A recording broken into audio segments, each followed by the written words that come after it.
బీఆర్ఎస్తోనే బీసీలకు సంపూర్ణ న్యాయం జరుగుతుందని మాజీ మంత్రులు హరీష్ రావు, శ్రీనివాస్ గౌడ్ అన్నారు. సిద్దిపేట జిల్లా చిన్నకోడూరు మండలం గోనేపల్లిలో సర్దార్ సర్వై పాపన్న గౌడ్ విగ్రహాన్ని మాజీ మంత్రులు ఆవిష్కరించారు. బీఆర్ఎస్ ప్రభుత్వం వైసీ టెండర్లో గౌడ కులస్తులకు 15% రిజర్వేషన్లు ఇచ్చిందని మాజీ మంత్రి ఎమ్మెల్యే హరీష్ రావు గుర్తు చేశారు. రాబోయే స్థానిక సంస్థల ఎన్నికల్లో బీసీలకు 42% కంటే ఎక్కువ టికెట్లు కేటాయిస్తామని హరీష్ రావు తెలిపారు. బీసీలను మోసం చేస్తున్న కాంగ్రెస్ పార్టీకి స్థానిక సంస్థల ఎన్నికల్లో ప్రజలు బుద్ధి చెప్పాలని బీఆర్ఎస్ నేతలు పిలుపునిచ్చారు.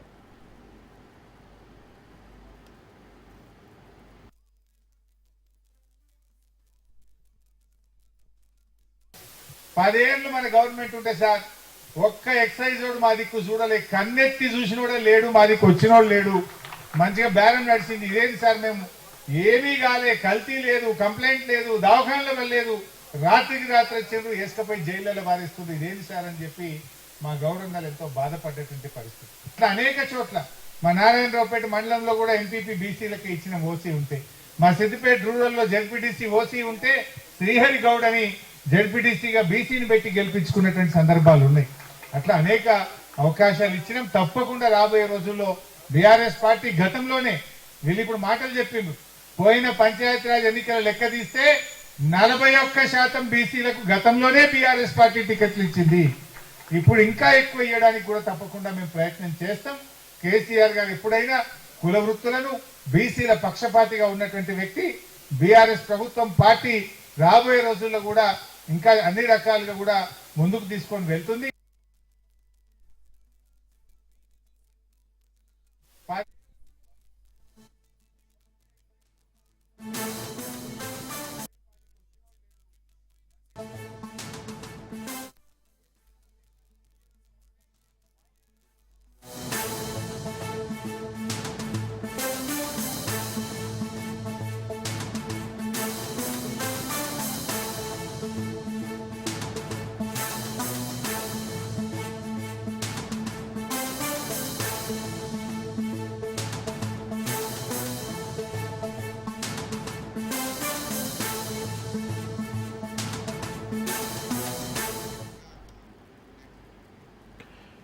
బ్రేకింగ్ న్యూస్ చూస్తున్నాం. బీసీలకు 42% రిజర్వేషన్లు ఇవ్వడం పైన సర్కారు దృష్టి సారించింది. హైదరాబాద్లో బట్టి అధ్యక్షతన సబ్ కమిటీ సమావేశమైంది.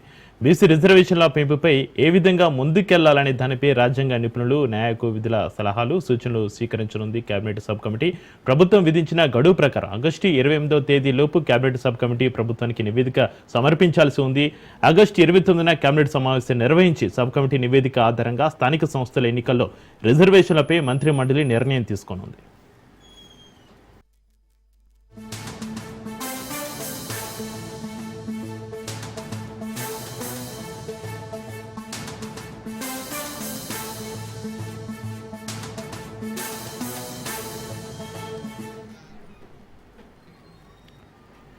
కాంగ్రెస్ చేపట్టిన 2వ విడత జనహిత పాదయాత్ర కరీంనగర్ జిల్లా చొప్పదండి నియోజకవర్గం ఉప్పర్ మల్యాల నుంచి ప్రారంభమైంది.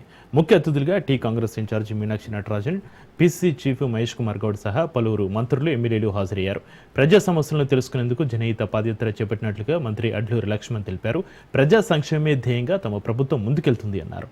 మంత్రి అడ్లూరి లక్ష్మణ్తో మా ప్రతినిధి రవీందర్ ఫేస్ టు ఫేస్.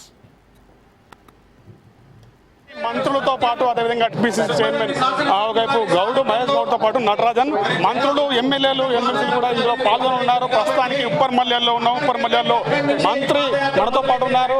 వనరు తెలుసుకునే ప్రయత్నం చేద్దాం. చెప్పండి సార్, ఒకవైపు జనహిత పాదయాత్ర అనేది ఇక్కడ నుంచి సెకండ్ విడత ప్రారంభించడం జరిగింది. పాదయాత్ర ఏ విధంగా కొనసాగుతుంది? తప్పకుండా ఈరోజు జనహిత పాదయాత్ర అనేది ఏదైతే ప్రజలకి దగ్గరగా కావాలని, అధికారంలో ప్రజలు ఉన్నప్పటికీ ప్రజలకు కష్టసుఖాలు నేరుగా తెలుసుకోవాలని చెప్పి ఈరోజు పెద్ద ఎత్తున ఈ జిల్లాకు సంబంధించిన మంత్రివర్యులు శ్రీధర్ బాబు గారు కానీ, పొన్నం ప్రభాకర్ గౌడ్ గారు, నేను, మా శాసనసభ్యులందరూ కూడా పెద్ద ఎత్తున ప్రజల వద్ద పోయే విధంగా ఈ కార్యక్రమం రూపకల్పన చేయడం అనేది.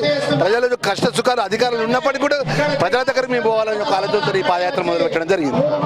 చూసుకుంటే 42% రిజర్వేషన్ చేయకముందు ఒక కాంగ్రెస్ పార్టీ ప్రజల్లోకి తిరుగుతుందనే కోణంలో ప్రతిపక్షం ఆరోపిస్తుంది. దీని విధంగా మాట్లాడే వాళ్ళు ఏమైనా పనిచేసిందా? మాట్లాడే వాళ్ళు బీసీలకు ఏమైనా పనిచేసిందో చెప్పమనండి. ఎవరైతే మా మీద బదనాం చేస్తుందో, ఎవరైతే మా మీద ఆరోపణ చేస్తుందో, ఈ 42% బీసీలకు సంబంధించిన విషయంలో ఏదైనా ఆలోచన చేసిందా? ఏది ఆలోచన చేయలే. ఇలా ఆలోచన చేసి 42% బీసీ కులకన్నా ఏ విధంగా ఇవాళ ముందుకు పోతుంటే మా మీద ఆరోపణ చేయడం సరైన పద్ధతి కాదని చెప్పి మనది. యూరియా కొరత చాలా వరకు ఉంది. రైతులు రోడ్లపైకి వస్తున్నారు, చెప్పులు పెట్టి కూడా నిలబడుతున్నారు. యూరియా కొరతను ఒకవైపు కాంగ్రెస్ ప్రభుత్వం ఏ విధంగా తీర్చుందని ఒకవైపు రైతులు ఆవేదన వ్యక్తం చేస్తున్నారు. తప్పకుండా ఏదైతే యూరియాకు సంబంధించిన విషయంలో బట్టి మీకు అందరికీ తెలుసు. మొన్న ఈ మధ్యకాలంలో పాకిస్తాన్ ఏదైతే సింధూర్ యుద్ధం కానీ, చైనా బయట దేశాలకు వెళ్ళి మన యూరియాకు సంబంధించిన ముడిసరికి రావాల్సిన సమయం రాకపోతే కేంద్ర ప్రభుత్వం నరేంద్ర మోడీ గారికి, కేంద్ర ప్రధానమంత్రి మోడీ గారికి, ఆ శాఖ మంత్రులకు కూడా రాష్ట్ర ముఖ్యమంత్రిగా తెలియజేసిండు, మాకు రాబోయే పంటకు ఇంత యూరియా అవసరం ఉంటుంది. పోయినసారి ఇన్ని టన్నుల యూరియా మీరు సప్లై చేసిండు, ఇప్పుడు ఇన్ని టన్నుల యూరియా అవసరం ఉంటుందని చెప్పి ఇండియన్ ఇచ్చి 3-4 సార్లు స్వయంగా ముఖ్యమంత్రి ఆ శాఖ మంత్రులు కలిసి చెప్పినప్పటికి కూడా పెడచేవ పెట్టి ఏదైతే ప్రధానమంత్రి కానీ ఆ శాఖ మంత్రులకు కానీ ఏదైతే ముడి సరుకు షార్టేజ్ ఉన్నది, యూరియా మనం ఇన్ టైంలో సప్లై చేయకపోతే రైతులను ఏ విధంగా రైతులకు యూరియా సప్లై చేయాలని ఏ రోజు కూడా ఆలోచన చేయాలి ప్రధానమంత్రి కానీ ఆ మంత్రులు కానీ. ఏమనంటే మనం పొద్దుగాలు చేస్తే దేవుని దండం పెట్టుకుని మన దేవుని పేరు జై శ్రీరామ్ అని అంటారు తప్ప రైతుల గురించి ఒకటి ఆలోచన చేసిన విషయం చెప్పమనండి. కేంద్రంలో 2 మంత్రులు ఉంటారు రాష్ట్రానికి బీజేపీ వాళ్ళు. ఏమన్నా ఇప్పటి వరకు వారు ప్రధానమంత్రి దగ్గరికి పోయి మా రాష్ట్రంలో యూరియా పరంగా కొంచెం ఇబ్బంది అవుతుంది, మీరు ఆదుకోవాలని మాట్లాడినారా? ఇలా రాష్ట్ర ముఖ్యమంత్రి రేవంత్ రెడ్డి గారు 3 నుంచి 4 సార్లు అనేక సార్లు కేంద్రంలో మంత్రులు కలవడం జరిగింది.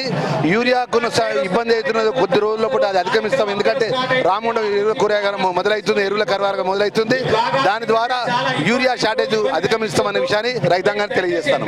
ఇది పరిస్థితి. ఒకవైపు జనహిత పాదయాత్ర అనేది ఒకవైపు ఉప్పర్ మల్యాల నుంచి కొనసాగుతుంది. అదేవిధంగా పాదయాత్రతో పాటు రైతులకు ఏ సమస్యలు ఉన్నాయో వాటిని తీర్చే దిశగా వెళ్తాం. అదేవిధంగా యూరియా కొరత కూడా లేకుండా చేసే దిశగా ముందరికి పోతామని ఒకవైపు మంత్రి అడ్లూరి లక్ష్మణ్ కుమార్ మనతో చెప్తున్న పరిస్థితి. కెమెరా పర్సన్ సంజీవ్తో కలిసి రవీందర్, రాజ్ న్యూస్, ఉప్పర్ మల్యాల నుంచి. సిపిఐ జాతీయ మాజీ ప్రధాన కార్యదర్శి సురవరం సుధాకర్ రెడ్డి భౌతిక కాయానికి ఏపీ సీఎం చంద్రబాబు నివాళి అర్పించారు. సురవరం సుధాకర్ రెడ్డి కుటుంబ సభ్యులను పరామర్శించారు. ప్రజల కోసం సురవరం చేసిన సేవలను గుర్తు చేసుకున్నారు. సుధాకర్ రెడ్డితో తనకు సుదీర్ఘ రాజకీయ సంబంధాలు ఉన్నాయని తెలిపారు. గతంలో కలిసి పోరాటాలు చేసినట్లుగా గుర్తు చేశారు. సురవరం దేశ రాజకీయాల్లోనూ ప్రముఖ పాత్ర పోషించారన్నారు. ప్రజాస్వామ్య పరిరక్షణ కోసం చేసిన ఉద్యమంలో ఇతర అనేక సందర్భాల్లో కలిసి పోరాడినట్లుగా వివరించారు.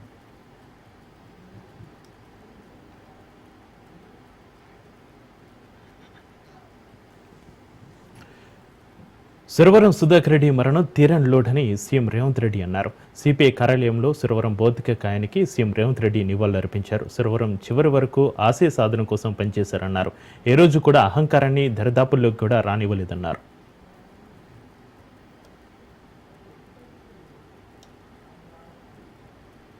కామ్రేడ్ సుధాకర్ రెడ్డి గారి మరణం పేదలకు అదే విధంగా బహుజనులకు సిద్ధాంతపరమైన రాజకీయాలను శ్వాసగా పీల్చుకునే ప్రతి ఒక్కరికి తీరని లోటు. విద్యార్థి రాజకీయాల నుండి జాతీయ రాజకీయాల వరకు చివరి శ్వాస వదిలే వరకు రాజీ పడని నిరాడంబర జీవితం, రాజీ పడని సిద్ధాంత రాజకీయం.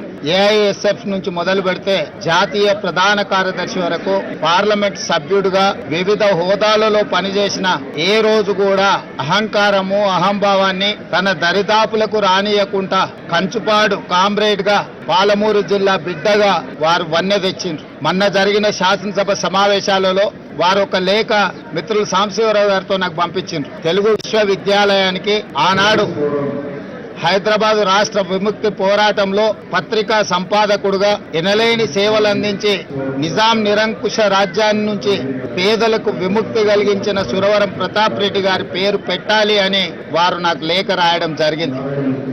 శాసనసభలో ఆ లేఖ నాకు అందించిన మరుక్షణం అక్కడికక్కడే సాంబశివరావు గారు ఇచ్చిన లేఖను సుధాకర్ రెడ్డి గారు చేసిన సూచన ప్రకారం తెలుగు విశ్వవిద్యాలయానికి తెలంగాణ ఆనాటి హైదరాబాద్ విముక్తి పోరాట యోధుడు సురవరం ప్రతాప్ రెడ్డి గారి పేరును పెట్టడం జరిగింది. తర్వాత వారితో వ్యక్తిగతంగా మాట్లాడి మిమ్మల్ని వచ్చి కలుస్తాను అని వారికి చెప్పాను. కొంత ఆలస్యం అయింది.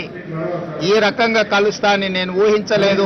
ఇది సిద్ధాంతపరమైన రాజకీయాలను ఆచరించే వాళ్లకు తీరని లోటు. కాంగ్రెస్ పార్టీ పక్షాన ముఖ్యంగా మా జిల్లా వాసిగా మా జిల్లాకే వన్న తెచ్చిన ఒక గొప్ప నాయకుడు, ఆ జిల్లా నుంచి ఆనాడు బూర్గుల రామకృష్ణారావు గారు కావచ్చు, కీర్తిశేషులు జయపాల్ రెడ్డి గారు కావచ్చు, ఈనాడు సురవరం సుధాకర్ రెడ్డి గారు ఆ పాలమూరు జిల్లాకు వన్నె తెచ్చిండ్రు. ప్రజాసేవనే కాదు, సిద్ధాంతపరమైన రాజకీయాలను జీవితకాలం ఆచరించి ఏది అధికారం ఉన్నా లేకపోయినా ప్రజాప్రతినిధిగా కొనసాగినా కొనసాగకపోయినా సిద్ధాంతాన్ని ఏ రోజు కూడా వదలలేదు. అలాంటి గొప్ప నాయకుడిని కోల్పోవడం తెలంగాణ ప్రజలకే తీరని లోటు. సురవరం సుధాకర్ రెడ్డి భౌతికకాయానికి BRS party working president KTR నివాళులర్పించారు. మగ్ధం భవన్లో ఆయన పార్థివ దేహానికి పుష్పాంజలి ఘటించారు. ఆయన కుటుంబ సభ్యులను ఓదార్చారు. తెలంగాణ ఉద్యమంలో తన వంతు పాత్ర పోషించి చిరస్మరణీయ ముద్ర వేసుకున్న సురవరం సుధాకర్ రెడ్డి మరణం తీవ్ర దిగ్భ్రాంతికి గురిచేసింది అన్నారు. విద్యార్థి నాయకుడిగా ప్రస్థానాన్ని ప్రారంభించి ఒక జాతీయ పార్టీకి ప్రధాన కార్యదర్శిగా బాధ్యతలు నిర్వహించడం అంటే సామాన్య విషయం కాదని చెప్పారు. సురవరం సుధాకర్ రెడ్డి సామాన్యం నుంచి అసాధారణ నేతగా ఎదిగారని చెప్పారు కేటీఆర్.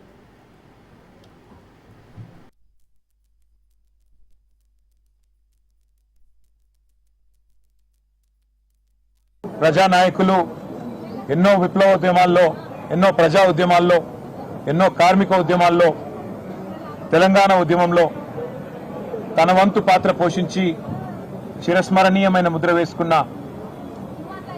మహనీయులు పెద్దలు సురవరం సుధాకర్ రెడ్డి గారి మరణం మా అందరినీ కూడా తీవ్రమైన ఆవేదనకు, తీవ్రమైన దిగ్భ్రాంతికి గురిచేసింది.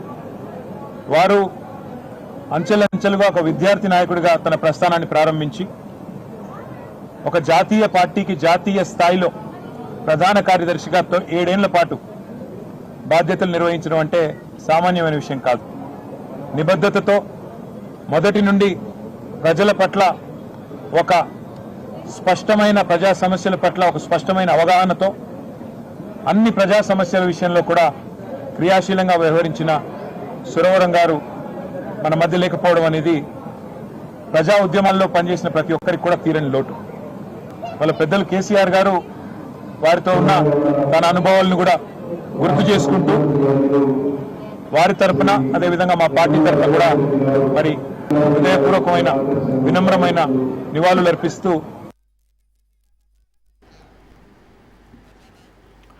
విశాఖలో 3 రోజులు నిర్వహించే జనసేన కార్యకర్తల విస్తృత స్థాయి సమావేశానికి సేనతో సేనాని అని నామకరణం చేసినట్లుగా మంత్రి నాదెండ్ల మనోహర్ తెలిపారు. కూటమి ప్రభుత్వం చేస్తున్న అభివృద్ధి కార్యక్రమాలను ప్రజల్లోకి తీసుకెళ్లేందుకు జనసేనాని పవన్ కళ్యాణ్ దిశానిర్దేశం చేస్తారని మంత్రి నాదెండ్ల చెప్పారు. కూటమిలోని మిగతా పార్టీలతో కలిసి ఏ విధంగా పనిచేయాలనే ఆలోచనలు కూడా జన సైనికులకు సమావేశంలో వివరిస్తామని మంత్రి తెలిపారు. 28 నుంచి 30 తేదీ వరకు జరిగే సేనతో సేనాని విస్తృత స్థాయి సమావేశం కోసం భారీ ఏర్పాట్లు జరుగుతున్నాయి.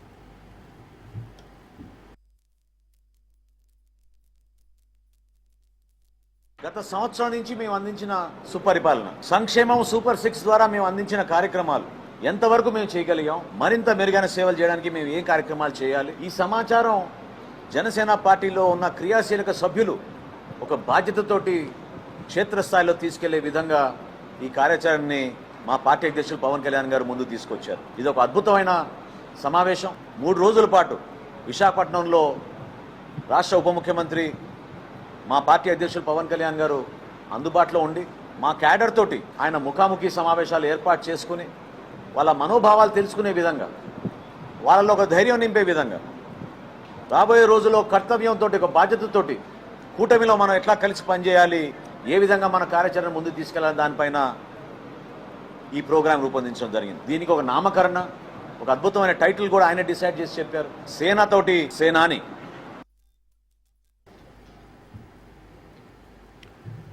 వైసీపీ ప్రభుత్వంలో జరిగిన ఆడుదాం ఆంధ్ర అవినీతిపై విజిలెన్స్ కమిటీ నివేదిక ఇచ్చిందని, త్వరలో పూర్తిస్థాయి విచారణ జరుగుతుందని ఏపీ క్రీడా మంత్రి రాంప్రసాద్ రెడ్డి అన్నారు. తిరుపతి వేదికగా అమరావతి ఛాంపియన్షిప్ క్రీడాస్థాయి క్రీడా పోటీలు ప్రారంభించిన మంత్రి రాంప్రసాద్ ప్రతిభావంతులైన క్రీడాకారులను జాతీయ, అంతర్జాతీయ స్థాయిలో రాణించేలా ప్రభుత్వం కృషి చేస్తుందని తెలిపారు. క్రీడా పోటీల ప్రారంభ కార్యక్రమంలో సినీ నటుడు నారా రోహిత్, సాబ్ చైర్మన్ రవినాయుడు తదితరులు పాల్గొన్నారు. ఉంటుందంటే చిత్తశుద్ధిగా రాష్ట్ర ప్రజల కోసం పనిచేస్తుంది. తెలుగుదేశం పార్టీలో 1,20,00,000 మంది సభ్యత్వాలు ఉన్నాయి. ఎవరో ఒకరో ఇద్దరో ఒక విషయం మీద మాట్లాడినంత మాత్రాన మేము ఉలిక్కి పడ్డాం, మాకు ఇష్టం లేదు. అలాంటివి ఏమీ లేవు. ఈ రాష్ట్రంలో తెలుగుదేశం పార్టీ అంటే భారతదేశంలోనే క్రమశిక్షణ గల పార్టీ. అలాగే ఇక్కడ ఉన్న నాయకులు అయితేనేం కార్యకర్తలు అయితేనేం ఎంతో క్రమశిక్షణగా ఉన్నాం కాబట్టి ఈ 40 వసంతాలు పూర్తి చేసుకుని మళ్ళా చంద్రబాబు నాయుడు గారు 4వ పర్యాయం ముఖ్యమంత్రి కావడం జరిగింది. ఎవరన్నా పార్టీ లిమిట్స్ దాటి మీడియాకు వచ్చి మాట్లాడితే అది నేనైనా కూడా నాకంటే పైన వాళ్ళైనా కూడా పార్టీ కిందకి వస్తారు, గూటి కిందకి వస్తారు. కాబట్టి తప్పుగా ఎవరైనా మాట్లాడితే మాకు క్రమశిక్షణ కమిటీ ఉంది, వాళ్ళు మాట్లాడతారు. 120 మందిలో ఒకరు ఇద్దరు మాట్లాడినంత మాత్రాన మా పార్టీకి వచ్చే నష్టం లేదు. దీన్ని చూసి వైసీపీ వాళ్ళు అతిగా స్పందించే అవసరం లేదు. ఎందుకంటే వాళ్ళు చేసిన తప్పులు చాలా ఉన్నాయి. ఈరోజు ఉచిత బస్సు ఇచ్చాం. ఉచిత బస్సు వల్ల కోట్లాది మంది ఆడవారికి మంచి జరుగుతూ ఉంది. ఇందిరా యొక్క విచారణ విషయంలో ఎక్కడ రాజకీయ ప్రమేయం లేకుండా ఏదైతే నోడల్ ఏజెన్సీ ద్వారా చెప్పామో దాని ద్వారా ఈరోజు కమిటీ కూడా అధ్యయనం పూర్తి చేసుకొని ఆ రిపోర్ట్ను కూడా అసెంబ్లీలో లేకపోతే ముఖ్యమంత్రి గారికి ఇచ్చేదానికి సిద్ధంగా ఉంది. పార్టీ పునాదులను బలంగా నిర్మించడంలో ప్రధాన కార్యదర్శుల పాత్ర గొప్పదని వైసీపీ స్టేట్ కోఆర్డినేటర్ సజ్జల రామకృష్ణారెడ్డి అన్నారు. పార్టీని బలోపేతం చేసేందుకు కమాండర్ల మాదిరిగా కష్టపడి వచ్చే ఎన్నికలు అధికారంలోకి తీసుకురావాలని జిల్లా ప్రధాన కార్యదర్శుల అవగాహన సమావేశంలో రాష్ట్ర నేతలు పిలుపునిచ్చారు. ప్రభుత్వ ప్రజా వ్యతిరేక విధానాలను ఎండగడుతూ ఎన్నికలు ఎప్పుడు వచ్చినా కూటమి సర్కారును ఓడించేందుకు జనాలను జాగృతం చేయాలన్నారు. పార్టీని గ్రామస్థాయి వరకు క్రియాశీలకంగా పనిచేసేట్లుగా చూడాలని నేతలు పిలుపునిచ్చారు. జిల్లా ప్రధాన కార్యదర్శుల అవగాహన సమావేశంలో వైఎస్ఆర్సీపీ ఎస్సీ సెల్ అధ్యక్షుడు టీజేఆర్ సుధాకర్ బాబు, లీగల్ సెల్ అధ్యక్షుడు ఎం మనోహర్ రెడ్డి తదితర నాయకులు పాల్గొన్నారు.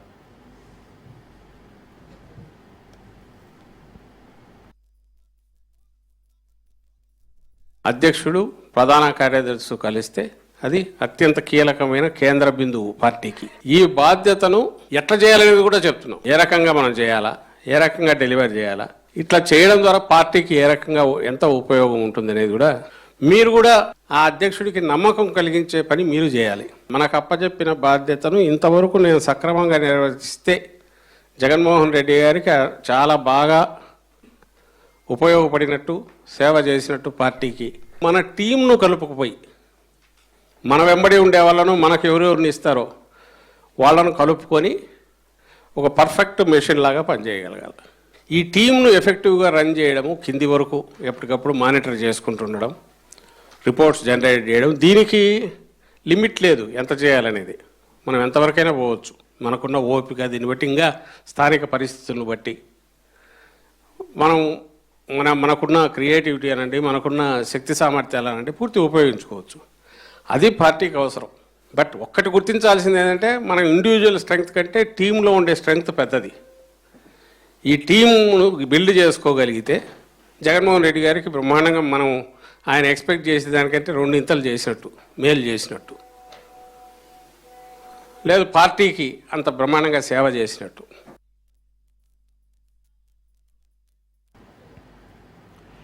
యూరియా కోసం చెప్పులు లైన్లో పెట్టి స్టాక్ రాగానే పరిగెత్తుకు వస్తూ ఇబ్బందులు పడుతున్న రైతుల కష్టాలకు ఉపశమనం కలిగించే విధంగా పోలీసులు వినూత్నంగా ఆలోచించారు. మహబూబాబాద్ జిల్లా కొత్తగూడ పోలీసులు రైతుల ఆధార్, పాస్బుక్ జిరాక్స్ తీసుకుని యూరియా స్టాక్ తీసుకుని వరుస నెంబర్ ప్రకారం పిలుస్తున్నారు. దీంతో యూరియా కోసం కొట్లాట కొంచెం తగ్గినట్లుగా రైతులు, స్థానికులు భావిస్తున్నారు.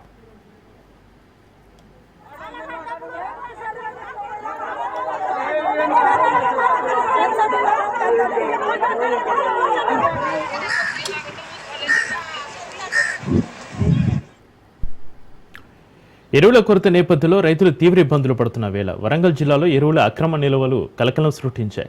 Rayaparthi PSCS society director Yadagiri ఇంట్లో అక్రమంగా నిల్వ ఉంచి ఎరువుల బస్తాలను వ్యవసాయ శాఖ అధికారులు గుర్తించారు. ఇక తిరుమలాయపల్లిలో 26 బస్తాలను సీజ్ చేశారు. యాదగిరిపై BNS 6A కింద కేసు నమోదు చేశారు. అయితే తాను రైతునని, తనకున్న 8 ఎకరాలతో పాటుగా కౌలుకు తీసుకున్న మరో 10 ఎకరాలకు ఎరువుల బస్తాలు అవసరమవుతాయని యాదగిరి తెలిపారు.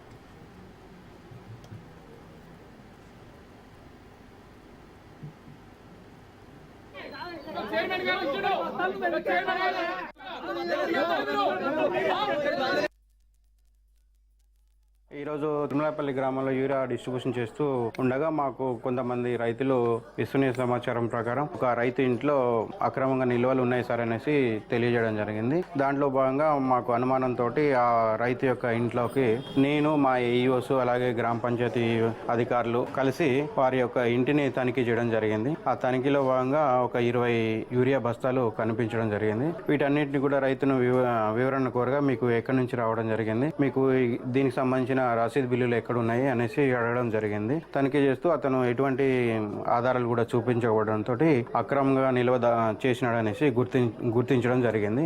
ఇక్కడ మనకు ఈ ఇంట్లో 20 బస్తాలు ఒక్కొక్కటి 45 కేజీల బ్యాగ్ చొప్పున మనకు వీటి యొక్క విలువ 5,340 రూపాయలు ఉంటుంది. వీటన్నిటిని కూడా ఎటువంటి ఆధారాలు లేకపోవడంతో అక్రమంగా నిల్వ ఉంచడనేసి గుర్తిస్తూ వీటన్నిటి కూడా సీజ్ చేసుకుంటూ ఈయనపై 420 సీటింగ్ కేసు పెడుతూ స్థానిక గ్రామ మండలంలో ఉన్న పోలీస్ స్టేషన్లో కూడా వీరిపై కేసు నమోదు చేయడం జరుగుతుంది. ఇటువంటి కూడా ఎక్కడ కూడా జరగకుండా మాకు ఏమైనా సమాచారం వచ్చిన వెంటనే అక్రమంగా ఎక్కువ నిల్వలు లేకుండా తనిఖీ చేస్తూ వీటిని ఇట్లా అక్రమంగా నిల్వలు చేసిన వ్యక్తులపై తగు చర్యలు మరియు ఫిర్యాదు మీదకు చర్యలు చేయడం. నిన్న సాయంత్రం వచ్చింది రోడ్డు, అందులో 444 బస్తాలు ఉన్నాయి, దించిండ్రు. అందులోకి వెళ్ళి బయటకు వచ్చిన సంగతి మాకు తెలియదు. మేము వచ్చినాకనే ఓపెన్ చేసి ఏఓ గారు, నేను, సిఓ, మా సిబ్బంది, తర్వాత డైరెక్టర్లు అందరు ఉండే అక్కడ డిస్పాచ్ చేసినాం. ఆ డిస్పాచ్ చేసినప్పుడు సిస్టమేటిక్గానే వచ్చింది. లాస్ట్కి వచ్చే వరకు బస్తాలలో తక్కువ వచ్చినాయన్న ఆలోచన వచ్చింది. దాని కొరకు ఎంక్వైరీ చేసినాం. ఎంక్వైరీ చేస్తే ఇక్కడ డైరెక్టర్ గారి దగ్గర కొన్ని బస్తాలు ఉన్నాయి, అకౌంట్లో కొన్ని బస్తాలు తక్కువ వస్తున్నాయి. దాని కొరకు రేపు మేము మీటింగ్ పెట్టి డైరెక్టర్ మీటింగ్ పెట్టి దానికి చర్య తీసుకుంటాం. టోకెన్ లేకుంటే తీసుకుంటే తప్పే, అయినా కూడా నా సొంత వ్యవసాయానికే తీసుకున్నాను అంటున్నాడు కాబట్టి ఎట్లా తీసుకున్నా తప్పే, చేసింది తక్కువ చేయకూడదు. మేము కూడా ఏఓ గారు మేము అందరం కూడా వార్నింగ్ ఇచ్చినాం. ఇప్పుడు మా పద్ధతి ప్రకారం ఇప్పుడు వారి దగ్గర ఉన్న బస్తాలు కూడా ఇప్పుడు రైతులకు ఇస్తున్నాం. తర్వాత రేపు మేము డైరెక్టర్ల మీటింగ్ పెట్టుకొని ఆ షార్టేజ్ గురించి మేము యాక్షన్ తీసుకున్నాం. పార్వతీపురం మన్యం జిల్లా జీఎంవలస మండలం అలమండ పంచాయతీలో యూరియా దొరికే గిరిజన రైతులు ఆందోళనకు గురవుతున్నారు. కర్ఫ్యూ సీజన్ ప్రారంభమైన ఇప్పటివరకు యూరియా ఇవ్వలేదని ఆవేదన వ్యక్తం చేస్తున్నారు. ఇక్కడ సుమారు 600 మంది రైతులు ఉంటే 200 బస్తాలు ఎవరికి సరిపోతాయని అగ్రికల్చర్ అధికారులను నిలదీశారు. ఇప్పటికైనా పూర్తి స్థాయిలో రైతులకు యూరియా, డేపీ బస్తాలు అందజేయాలని కోరుతున్నారు. రైతులకు చాలీ ఎరువులు పంపిణీ చేస్తున్నారని, రైతుకు ఒక్క బస్తా కూడా ఇవ్వకపోతే ఎలా అని గిరిజన రైతులు ప్రశ్నిస్తున్నారు. ప్రభుత్వం సరిపడే ఎరువులు ఇవ్వకపోవడంతో ప్రైవేటు ఎరువుల దుకాణాలలో అధిక ధరలకు కొంటున్నామని వాపోతున్నారు. ఎరువుల కోసం నరకయాతన పడుతున్నామని గిరిజన రైతులు ఆవేదన వ్యక్తం చేస్తున్నారు.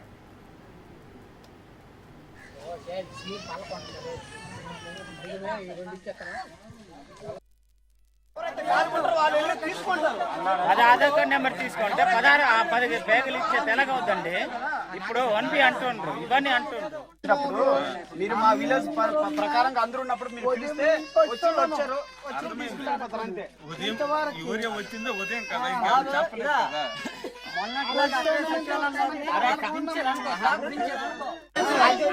కరెక్టేలే కానీ పేరు వాట చక్రపణ అండి. మా రైతులకి చాలా ఇబ్బందిగా ఉంది ఎరువుల కోసం. ఇంతకు ముందు ఎరువులు అందేవి, ఇప్పుడు చాలా ఇబ్బందిగా ఉంది. మా గతంలో మొన్న అందే 15 రోజుల క్రితం మాకు అందల, ఇప్పుడు కూడా అందల. అందుకని అలమండ పంచాయతీ ఎస్టీలను దాంట్లో బీసీ శకం ఉంది, కొద్ది భాగం ఎస్టీ ఎక్కువ. అందుకని ప్రతి ఎరువు కానీ విత్తనం కానీ మన ఎస్టీ గ్రామాలకు కావాలి, మా ఎస్టీ గ్రామాలకు దించాలి. అది మాకు కావాలి, మాకు సదుపాయం చేయాలి. మా ఎస్టీ వాళ్ళకి ఇబ్బంది పెట్టకూడదు. ఇచ్చండి మా రైతులు ఎక్కువండి. ఎస్టీ ఇంచుమించు చింతలమండ గోడ, నిడకల గోడ, చింతలమండ, నీలకంఠపురం, రామభద్రపురం, మొరవాడ ఇలా ఉన్నాయండి. 600-700 మంది ఉంటారండి. మాకు 220 ఇచ్చాండి. అది సాలవండి, మాకు ఎరువులు మాకు సాలవు. మాకు అందలే యూరియా కూడా మాకు అందలే. అందుకు మేము నరకేతన పడుతున్నాం. మన సాగుకూరుల దగ్గర 700 రూపాయలు చెప్పిన కొన్నామండి యూరియా. ఇంకా 1000 రూపాయలు కూడా వెళ్ళిపోయింది మౌలా అంటున్నారు. ఇంకా మాకు ఎరువులు కావాలి, డిఏపై యూరియా కావాలి. మాకు గవర్నమెంట్ సరైన ఎరువులు అందించాలి మాకు. ఇవి ఇప్పటివరకు నా బులెటిన్ అప్డేట్ చూస్తూనే ఉండండి రాజ్ న్యూస్.